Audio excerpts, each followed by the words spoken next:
রাত 6টার দিকে কিছু শব্দ শুনতে পাই, শোনার পরে আমার জানালা খুলে দেখতে পাই যে এই বিল্ডিংটা পুরা আর্মিতে ঘিরে ফেলছে।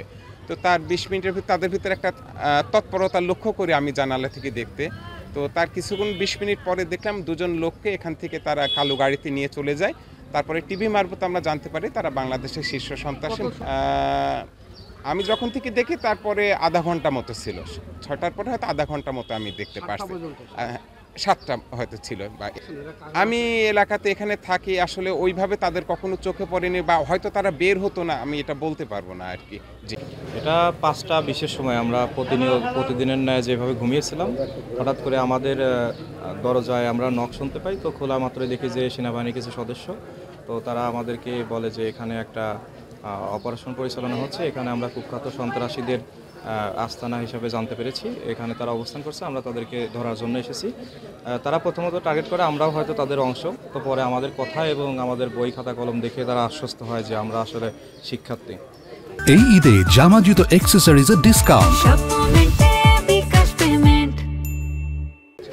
পরবর্তীতে আমরা যখন তাদেরকে ইনফরমেশন দিই যে আমাদের এই 2য় তলা এবং 3য় তলায় যারাই আমরা অবস্থান করছি তারা সবাই শিক্ষার্থী, শুধু প্রথম ফ্লোরে যারা অবস্থান করছে তারা নতুন, আমরা তাদেরকে ভাড়া দিয়েছি।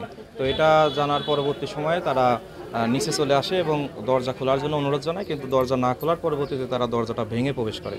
ভেঙে প্রবেশ করার 40 মিনিট পরে আমরা দেখতে পাই, আমাদেরকে যখন সেনাবাহিনী ছেড়ে দেয় আমরা বেলকনিতে এসে দাঁড়াই, দেখি যে একটা সেনাবাহিনীর 5টা গাড়ি এখানে অবস্থান করছে এবং একটা হচ্ছে আপনার মাইক্রো গাড়ি আসে এবং ওই গাড়িতে 2 জনকে তারা হাত বেঁধে নিয়ে যায়।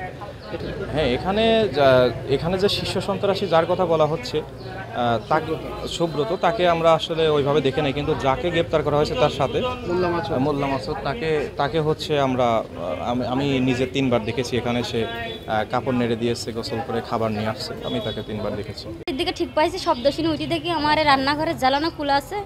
ওই জ্বালানা খোলা দেখি আমি দেখি সব সেনাবাহিনীরা সব অস্ত্র ধরি সব চারিদিক ঘিরে নিয়েছে। ধরেন একটা আতঙ্ক, আমি তো ভয় তো পাইছি। ভয় পাওয়ার পরে দেখি আমি হচ্ছে উঠলাম, উঠার পরে দেখি সব ওরা ভিতরে ঢুকি 2 জনের ঢুকি বাই করে নিয়ে চলে মুখ চোখ। হ্যাঁ না, হালকার পর মানে 1-5টা দেখতে পারছি, উনি মুখ মানে নিচু করেছিল, আহমুদ্দিন নিয়ে গেছে 2 জনের। না, আমরা তো ভয়তে বাইরেই বাড়াইনি। হ্যাঁ, উপর থেকে আমরা ছাদের দিকে দেখছি, আমরা ভয়তে বাইরেই বাড়াইনি। আমি তো ফার্স্টে দেখি আমার মুনির আব্বুর ডাক দিয়েছি, আমার চাষির ডাক দেওয়ার পরে আমি তো ভয়তে ধর আমি সেই অন্যরকম হয়ে গেছি। হ্যাঁ, তাদের কাছে তো পাইছে অস্ত্র, পাইছে 3টা।